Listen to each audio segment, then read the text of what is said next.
Hello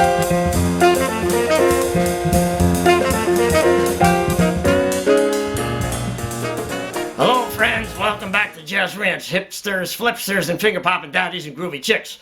I'm your ultra-dominant ego man. You can call me Mr. Ego if you like. And if you like me or don't like me, it doesn't matter. I don't care. Anyway, the KH, he doesn't want me to tell stories about him, but I have one for you.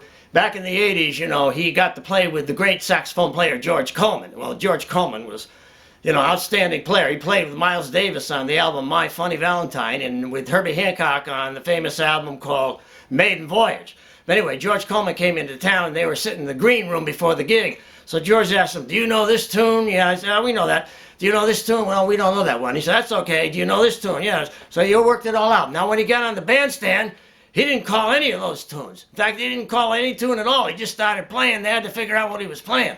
Well, anyway, he started playing Cherokee. He was playing it so fast, and it was in a different key, that the KH for the first 16 bars is trying to figure out what's the first chord of the bridge. He was sweating bullets. Well, at the end of the gig, they thought that George Coleman hated them. Anyway, he gave him a big compliment. It just goes to show you rise to the occasion, you tell the truth, you be a good person, and you will survive this life. So there you go with that story. There's the KH coming up the walk. I got a split. There you go. Bye-bye. Hello, friends. Welcome back to the Jazz Ranch. And I'm sorry about the ultra-dominant ego man. You know, always cuts in and on my bit here, you know, and like tries to take over the channel and so on. But I'm glad he told you that story because it's true. And we did rise to the occasion. So the lesson from that is always rise to the occasion. Don't be afraid to do something new. Don't be afraid to take on a new challenge.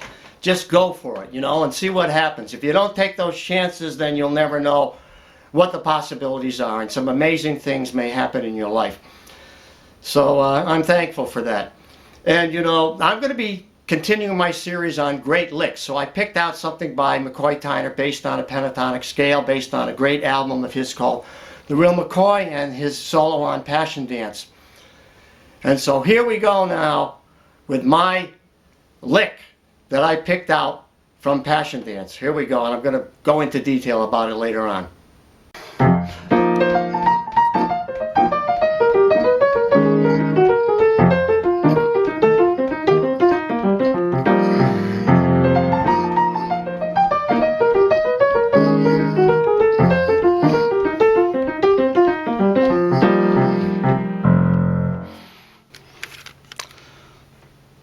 Okay, here we go. I picked this lick out of The Real McCoy, a classic album by McCoy Tyner. Joe Henderson's on the album, Ron Carter, Elvin Jones, 1967.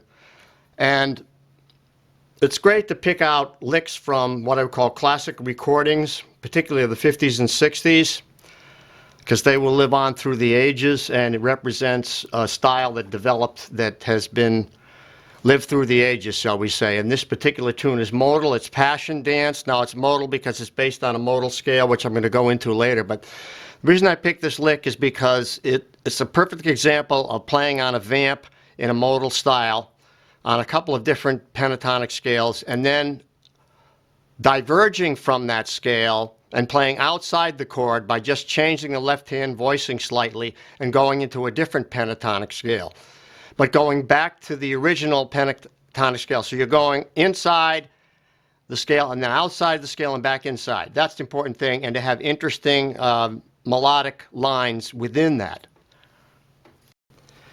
Starting out, I just want to say that I transcribed this off the album. I didn't cheat and use somebody else's transcription.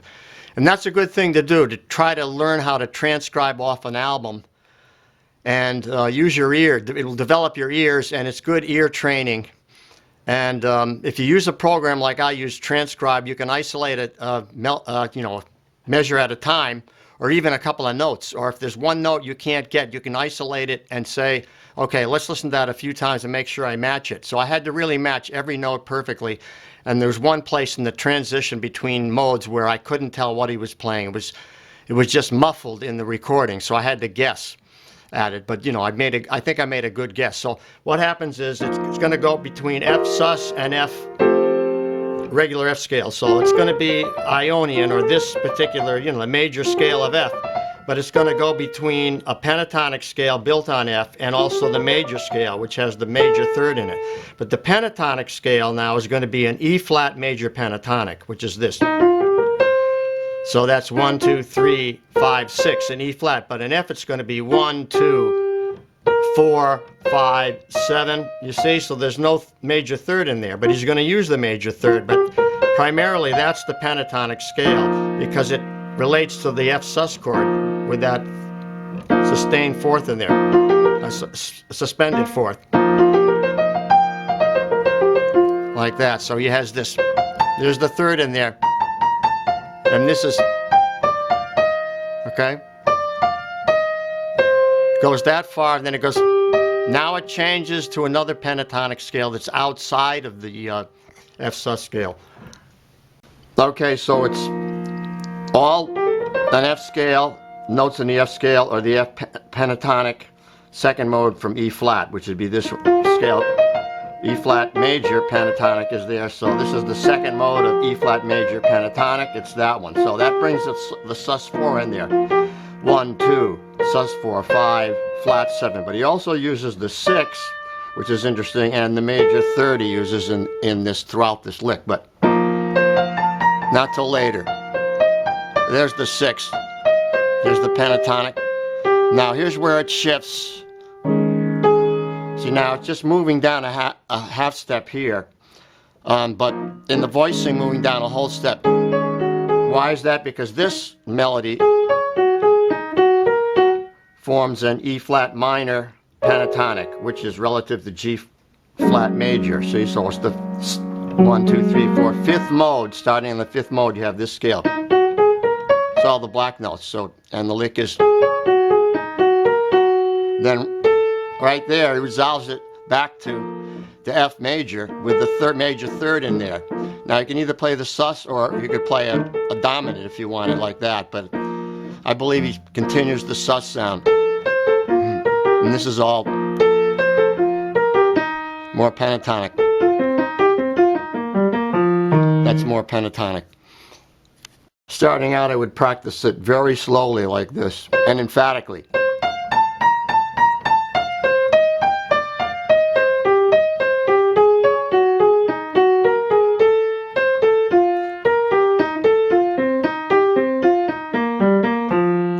It's really not that difficult once you've practiced it enough. You've done enough repetitions, it kind of fits in your hand pretty easily.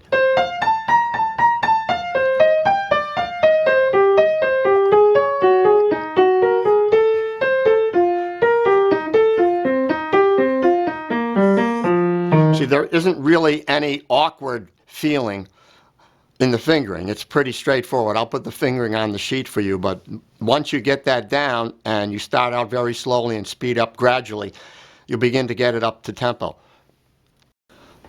So I think a good way to practice this lick is to put it in the context of a solo, so that the pickup notes come into bar 1 of a new section within the solo. So we're thinking in measures of 4s and 8s. You'd have, like, you know, maybe this 1, 2, 3, 4.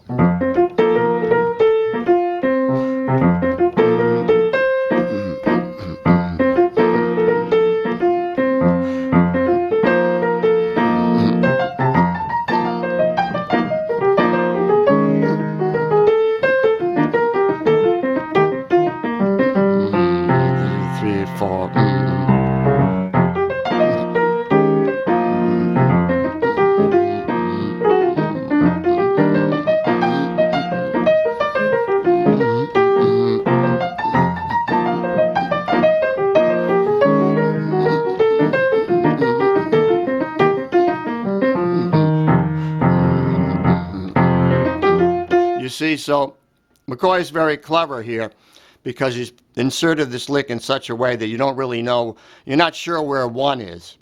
It's overlapping, and then he does that a lot. In other words, but he's always hears the 1, and it's important to hear where the 1 is. Otherwise, you're just sort of playing in this sort of nebulous area zone, which is okay if you like that, but you know, you can really get everybody lost if you're playing with a rhythm section. One of the clever things that McCoy Tyner does is he puts figures in the middle of sections that are really, that trick you into thinking, well, that's the beginning of a section, but it's really maybe the second measure of a section. So I had to figure out where this figure began, because it's 8 measures. I had to figure out, well, does it begin, 2 measures before or 1 measure? Well, it actually begins on when he does this, and then it comes in. See, so that's 1 there. 1, that's one of the 8-bar figures on the 8-bar figure. So I had to count back and say, okay, that second figure, that figure there, the lead-in figure, is actually on the 2nd measure or the 4th measure of a previous section. So if it's the 2nd measure, then it'd be 1, 2, 3, 4, 1, 2.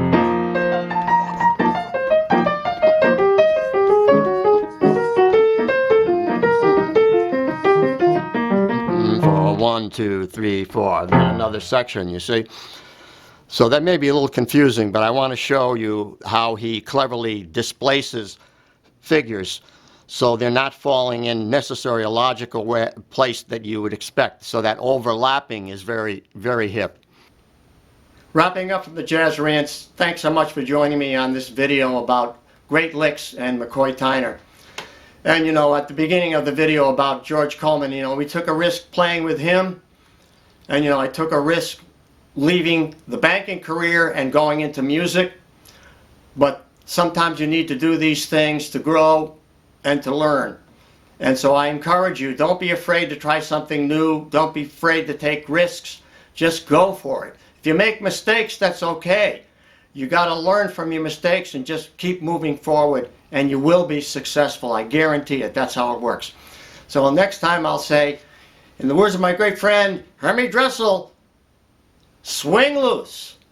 And we'll see you next time around the block. Bye-bye.